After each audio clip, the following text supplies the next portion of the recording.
is Pedro Morales, and I am a Voice of the People manager.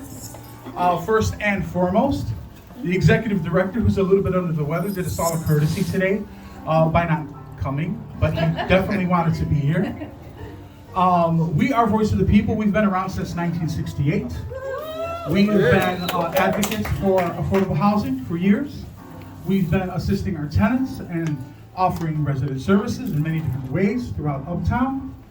I'm thinking about, and I'm going to mention this, Voice of the People is going to have a fundraiser in February.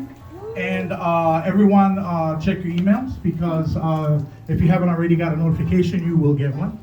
But talking about pioneers of affordable housing and pioneers of people who help fight for social justice, there is no one better to name for that than Helen Shiller.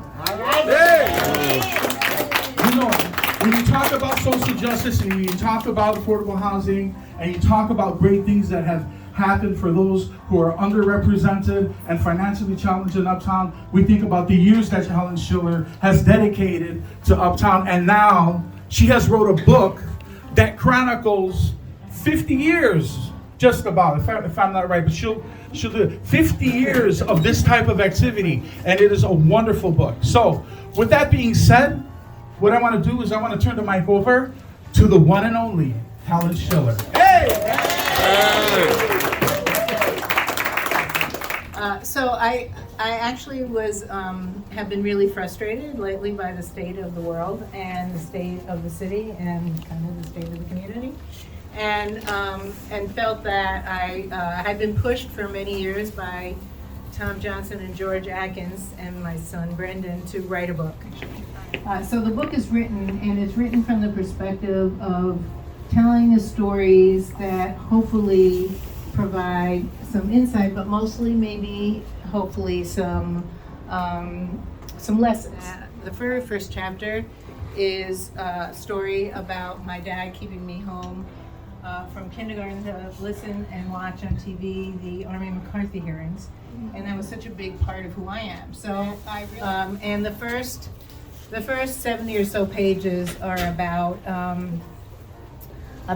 the context of who I am, and the next 200 and some pages are really about Uptown before, up until Uptown and our citywide coalitions, as well as the work here through the time until I became alderman. And so the rest is about when I was alderman, but honestly it's only been another 100 pages, which some people think. So the end of the book actually is the 10-point platform program, followed by a 10-point guide of action that we took from a speech that David Du Bois gave in Chicago. Okay, so there are very few things we do in life that are not a product of the hard work and struggles of those that came before us and on whose shoulders we all stand. The justice we seek takes commitment, sacrifice, passion, heart, and so much more. It is not just a cliche to say that failure to know and understand history condemns us to repeat it. But knowing and understanding history is no easy feat, and yet so necessary to any quest for justice.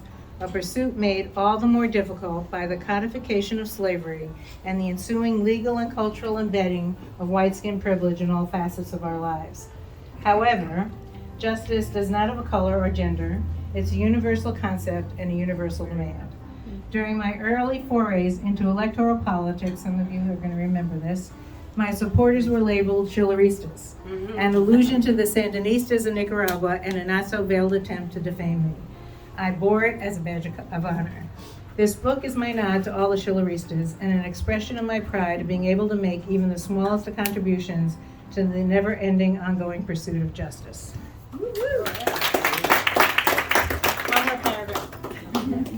That's so nice. So, and there's several stories about Fred Hampton, but the title comes from Fred Hampton's, that you dare to struggle, dare to win. If you don't dare to struggle, you don't deserve to win.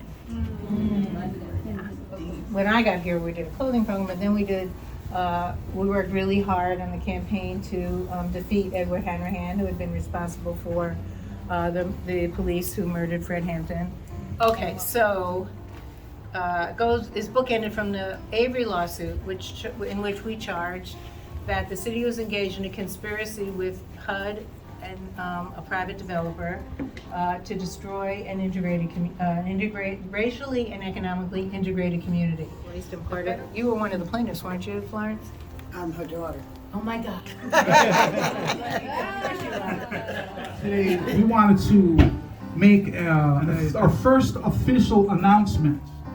So, Voice of the People is going to be creating a land trust, and that entity is going to be named the Dovey Thurman Affordable Housing Trust.